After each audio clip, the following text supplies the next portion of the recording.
I think a lot of users see Signal and Telegram as like um, equivalents of each other. Both offer, encrypted private messaging. Do you see them as equivalents from a security perspective or an integrity perspective? No, this to me is actually one of the great mysteries of the internet, of like how Telegram came to be seen as an encrypted messenger. Telegram's not a private messenger. There's nothing private about it. It's the opposite. It's a cloud messenger where every message you've ever sent or received is in plain text in a database that Telegram, the organization, controls and has access to. Uh, you can like very easily verify this. It's like if you install Telegram on your phone, send some messages, and then just like drop your phone in the ocean, and then like go get another phone and install Telegram and register with your phone number. All of your messages will still be there. Where were they? Like they were. There has to be something that only you have that no one else has, that to be able to do like effective cryptography. So Telegram is like the opposite of this.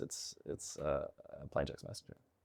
It seems like they're really trying to market themselves Yeah. as an encrypted messenger. So is that just because they're too lazy to build the technology, or it's like in their incentive to have all these people trust them? Do you think they're working with nation states and like offering them access to conversations when needed?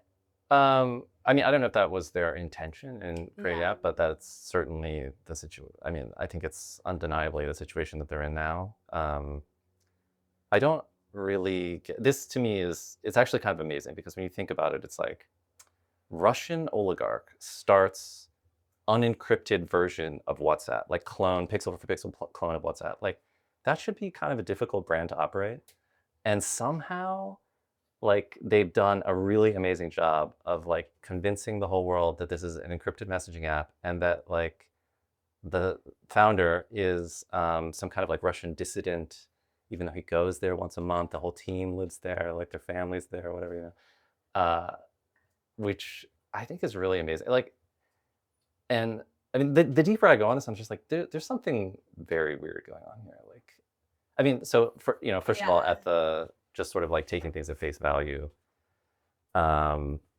Pavel Durov was arrested in Yeah. France like some months ago, and he was arrested because Telegram didn't comply with subpoenas that France had issued them in a child pornography case. And when it happened, everyone was like trying to frame this as part of this like encryption debate of like, is encryption good or bad for the world or whatever. This has nothing to do with encryption debate. Like they have access to the data. They just chose not to respond to the subpoena. And so that's like in violation of the law.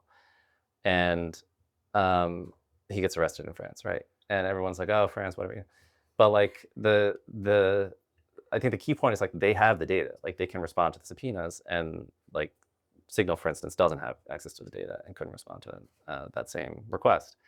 So these are like very different situations. That it's not an encryption debate, but to me, it's like very obvious that Russia would have had a much less polite version of that conversation with Pavel Durov and the Telegram team before this moment.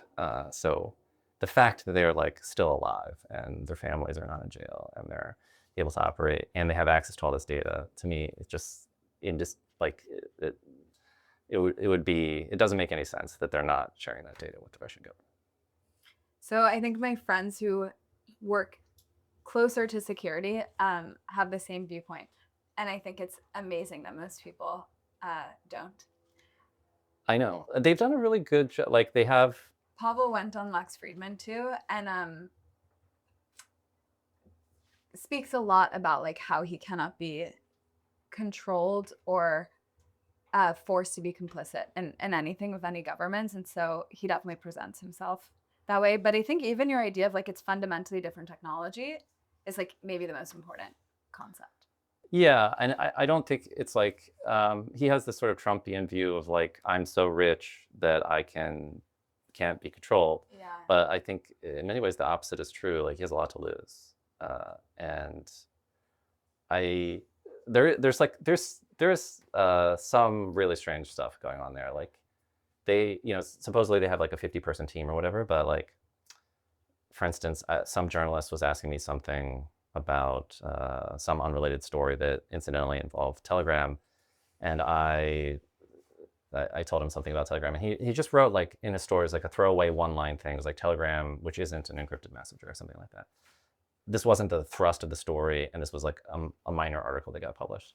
Within 10 minutes of him publishing that, they contacted him and were like, "I'm sorry, this is incorrect. You know, a redaction. We need, you know what?" Wow. And he sent that to me, and to me, it's like kind of interesting. It's like within 10 minutes of publishing this kind of like And it's just throwaway 50 story. Yeah, engineers there's that a work. 50-person team that just happened to us. Like they're very good.